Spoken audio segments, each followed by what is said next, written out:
Welcome to this session on sewage treatment in aquatic biology. Imagine you have a beautiful, crystal clear aquarium at home, and every day you dump a cup of dirty dishwater into it. Very quickly, the water would turn cloudy, the fish would gasp for air, and the ecosystem would collapse. In the real world, our cities produce millions of gallons of sewage daily. Today, we will explore how we prevent this massive ecological disaster. Building on that aquarium analogy, you might wonder why we cannot just let nature clean the water itself. While rivers have a natural ability to self-purify, the sheer volume of modern human waste completely overwhelms this capacity. When raw sewage enters a water body, bacteria rapidly multiply to consume the organic matter. In doing so, they use up almost all the dissolved oxygen, creating dead zones where fish and insects suffocate.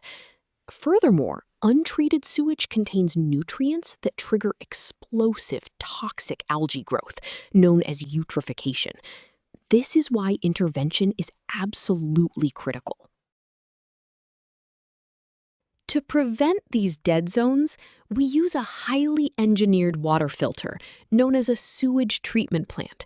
This multi-stage defense mechanism removes physical, chemical, and biological contaminants before the water reaches nature.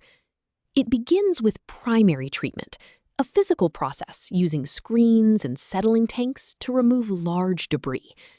Next is secondary treatment, a biological process where carefully managed microorganisms effectively eat the invisible organic pollution. Finally, tertiary treatment uses advanced chemical processes to strip out stubborn nutrients like nitrogen and phosphorus, preventing those harmful algal blooms we just discussed. Now that we understand the three stages conceptually, let us visualize the entire workflow. On the screen, you see a flowchart tracking the journey of wastewater. Starting on the left, raw sewage enters the primary treatment phase, where physical settling occurs. The water then flows into the secondary treatment phase, which relies on biological aeration. Notice the dashed box below it. This biological step is crucial because it reduces the organic pollution load by up to 95%.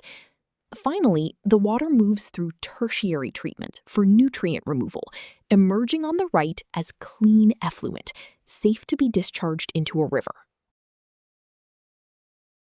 Having seen how the treatment plant operates, we must ask, how do biologists actually measure how dirty the sewage is?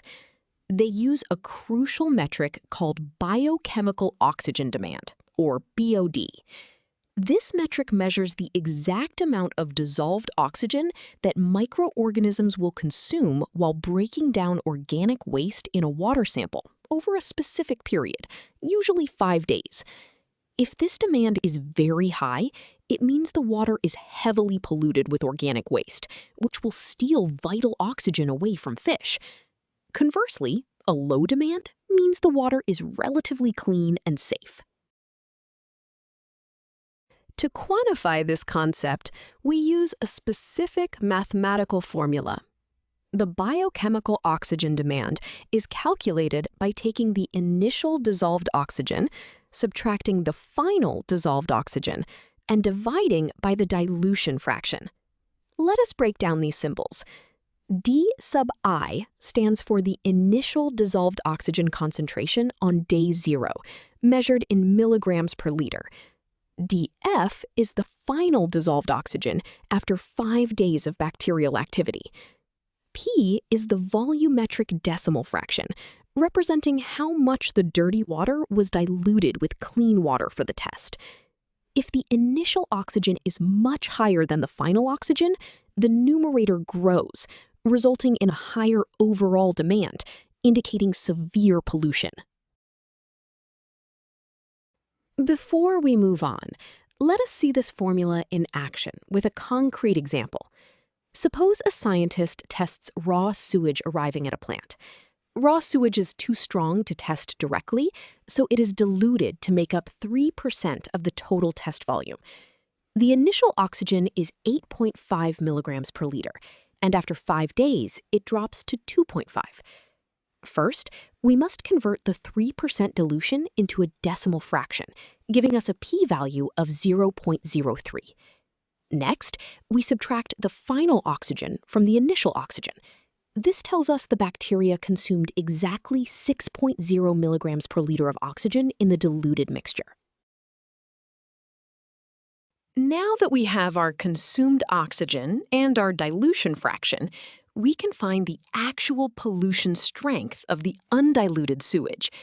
We take the 6.0 milligrams per liter of consumed oxygen and divide it by our p-value of 0.03.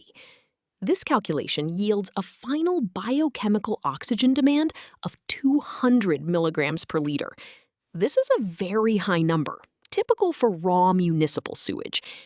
Physically, this means if this untreated water were dumped directly into a river, bacteria would rapidly consume 200 milligrams of oxygen for every liter of water, completely suffocating any fish living there. So, we have calculated the massive oxygen demand of raw sewage. This brings us to an important question. How do we know if the treatment plant is actually doing its job? We measure the success of the facility by calculating its treatment efficiency. This concept compares the pollution levels of the raw sewage entering the plant against the treated effluent leaving it. By determining the exact percentage of organic waste that was successfully destroyed or removed, biologists can certify whether the water is safe. A high efficiency rating guarantees that the effluent will not cause a dangerous drop in dissolved oxygen when released into a lake or stream. To evaluate the plant's performance, we use the efficiency formula. Conceptually, this formula finds the fraction of waste removed and converts it to a percentage. Let us look at the symbols. E represents the treatment efficiency as a percentage. BOD in is the pollution level of the raw sewage entering the facility. BOD out is the pollution level of the treated water leaving the facility. By subtracting the outgoing pollution from the incoming pollution, we find the total amount of waste destroyed. Dividing this by the initial amount gives the fraction removed. If the outgoing pollution decreases, the numerator gets larger, which physically means the plant is operating at a higher efficiency. Let us apply this formula to see how well our hypothetical plant performed. We are given that the raw sewage entering the plant has an incoming demand of 200 milligrams per liter, which we calculated earlier. After passing through the primary and secondary stages, the treated effluent leaving the plant has an outgoing demand of only 10 milligrams per liter. Our first step is to find the difference between these two values. Subtracting 10 from 200 gives us 190 milligrams per liter. This number represents the exact amount of oxygen-demanding waste that the treatment plant successfully eliminated from the water. Now we will determine the final percentage. We take the 190 milligrams per liter of removed waste and divide it by the initial 200 milligrams per liter. This division gives us a decimal value of 0.95. Finally, we multiply by 100 to convert this decimal into a percentage, resulting in an efficiency of 95%. Physically, this means the sewage treatment plant successfully removed the vast majority of the organic pollution. Because of this high efficiency, the treated water can now be safely released into the environment without harming the aquatic ecosystem. We have covered the full journey of wastewater today. Let us reinforce the most important ideas. First, sewage treatment is an essential, multi-stage defense mechanism that protects our aquatic biomes from the devastating impacts of human waste. Second, without this treatment, raw sewage would deplete life-giving oxygen and cause toxic eutrophication. Third, we rely on biochemical oxygen demand to accurately measure pollution levels and ensure our treatment plants are operating at high efficiency. By mastering these concepts, you now understand exactly how modern human civilization is able to safely coexist with healthy, thriving aquatic ecosystems. Great job following along.